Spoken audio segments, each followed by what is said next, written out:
a quien más sabe de esto, Por supuesto. que es nuestro invitado de hoy. Vamos a presentar entonces a Marcelo Elizondo, que es especialista en negocios internacionales. Marcelo, muy buenos días. Cris Dátola te saluda. Hola Cristian, ¿cómo estás? Muy bien, Marcelo, gracias por sumarte acá a Pymes en la Red. Y bueno, la primera pregunta es: ¿cómo analizás toda esta debacle que tenemos en Argentina, este desorden económico que impacta en el comercio internacional?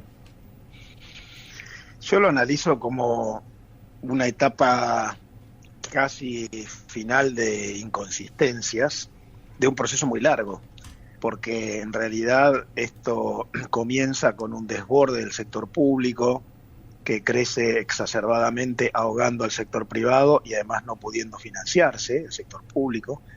Eso genera otras distorsiones, tanto desde el punto de vista monetario o de deuda pública, como desde las regulaciones, que entonces se empieza a acudir a ellas para tratar de evitar esas distorsiones y los efectos de los desequilibrios.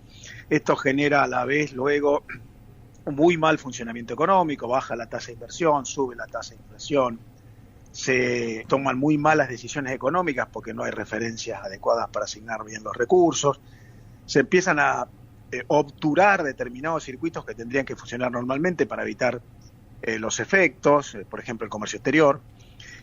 Tenemos ahí el atraso cambiario, o la constante elevación de impuestos o decisiones arbitrarias, y entonces finalmente después se ocurre el impacto en el comercio exterior. Se limitan importaciones, también exportaciones, se suben retenciones, se atrasa el tipo de cambio, y todo esto no es más que parte de un sistema que funciona mal y que trata de evitar todavía peores efectos, pero sin corregir las causas.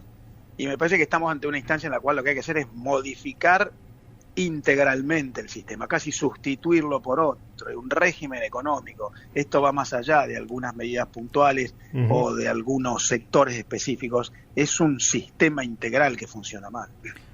Marcelo, ¿qué tal? Buenos días. Carlos Manzoni te habla ahora. Hola Carlos, ¿cómo estás? Muy bien, gracias por esta charla de domingo a la mañana. Marcelo, bueno, sí, justamente lo que decís, cambiar todo el modelo, ¿no? Porque uno dice, ahora estamos hablando de algo que empeora, pero si esto no estuviera igual, no está bien el comercio exterior argentino. Por ejemplo, he leído notas tuyas en las que decís que no estamos aprovechando las cadenas globales de valor, en las que no estamos... O sea, estamos atrasadísimos en número de acuerdos comerciales con otros países. Por decirte dos, ¿querés apuntarnos a alguna más de lo que tendríamos que reconstruir en el comercio exterior en la Argentina? Sí, lo primero que yo diría, Carlos, es a veces hay algunos análisis muy cortoplacistas que distorsionan la visión. Por ejemplo, este año la Argentina va a superar el récord histórico de exportaciones con unos 90.000 millones de dólares. Entonces uno mira esa foto y dice, bueno, ¿de qué se quejan? Si este año vas a lograr más dólares comerciales por ventas externas que nunca antes.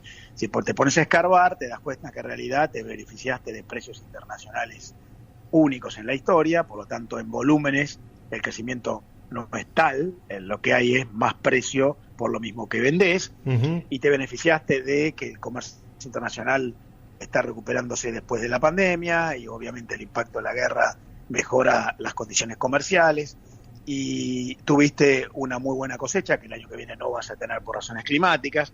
Por lo tanto, lo primero que hay que decir es, este es un análisis de mediano y largo. Si mirás el corto, decís, bueno, este año los resultados no fueron tan malos, pero se basan en acontecimientos extraordinarios.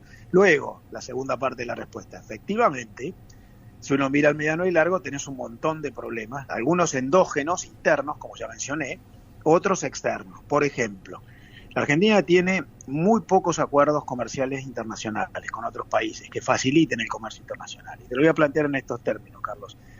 De todo el comercio entre todos los países del mundo, el 70% ocurre entre países que han bajado a cero sus aranceles recíprocamente, a través de acuerdos comerciales, tratados de libre comercio, procesos de integración, acuerdos de complementación económica. El 70% de todo lo que el mundo vende entre los países bajó aranceles a cero. Bueno, la Argentina solamente vende el 15% de sus exportaciones a mercados con los que tiene preferencias arancelarias, porque es muy reacio a firmar acuerdos comerciales. Apenas tenemos el Mercosur y alguna otra alianza regional. Entonces ahí ya tenés un problema. Pagás en la entrada a mercados un costo que tus competidores no pagan, y eso te complica. Segundo problema que hay es, la Argentina, como es un país con muy mala reputación financiera, historia de defaults y de incumplimientos y un riesgo país altísimo, impide a sus empresas lograr financiamiento externo para el comercio internacional. Claro. Porque lo que hace mal el Estado después se proyecta cuando no son elegibles las empresas. Entonces ahí tenés otro problema. Lo tercero, como vos mencionás, es esto de las cadenas de valor mundiales, que son alianzas entre empresas en todo el mundo, que son los grandes motores del comercio internacional. Empresas juntas que invierten, proyectan, innovan y además también comercian. Pero para estar ahí uno tiene que tener una capacidad de acción constante, de proyección, de prospectiva por parte de las empresas, que cuando vos tenés un entorno como el argentino es muy difícil de lograr. Entonces nuestra participación en las cadenas de valor es la mitad que el promedio mundial. Por lo tanto, si mirás todos estos puntos que son estructurales, y ahí te das cuenta que, bueno, podés tener un buen año como este en términos de ingresos de dólares comerciales por precio, pero el fondo no está bien. Marcelo, aprovecho esta última frase porque vos lo dijiste al principio de la respuesta y ahora lo recalcás. Tuvimos un buen año de exportaciones, pero no obstante seguimos teniendo problemas de dólares. Bueno, muy buen punto, porque efectivamente la Argentina consiguió este año muchos dólares comerciales por estas ventas externas, exportaciones récord basadas en altos precios, no porque exportemos más producción. Y esos mayores dólares en realidad no permanecen genuinamente en la economía, se te van por otro lado. ¿Y por qué se te van por otro lado? Porque como tenés todos esos desequilibrios de los que ya hablaba al principio, esos mayores dólares por venta de exportaciones de bienes, sobre todo agropecuarias, el 70% del total, después se te van o porque tenés déficit en comercio y servicios, o porque tenés salida de capitales por desconfianza, o porque las empresas tienen que enviar utilidades al exterior si son internacionales y como hay desconfianza no ingresan recursos para invertir, o porque los flujos de inversión extranjera directa son muy bajos. Entonces, sí, tenés dólares comerciales por buenos precios, pero eso se te va por otro lado porque tenés mucha desconfianza o muy mal funcionamiento económico. Y ojo, el año que viene, lo más probable, sobre todo incluso por razones climáticas, porque la sequía podría hacer que la producción de la cosecha no sea tan buena como este año, y además los precios internacionales no serían tan altos como los de este año, que tuvieron esa causa excepcional de la guerra. Bueno, podría ser que el año que viene no repitas un año tan bueno en términos de ingreso de divisas, lo cual impacta en el sector cambiario.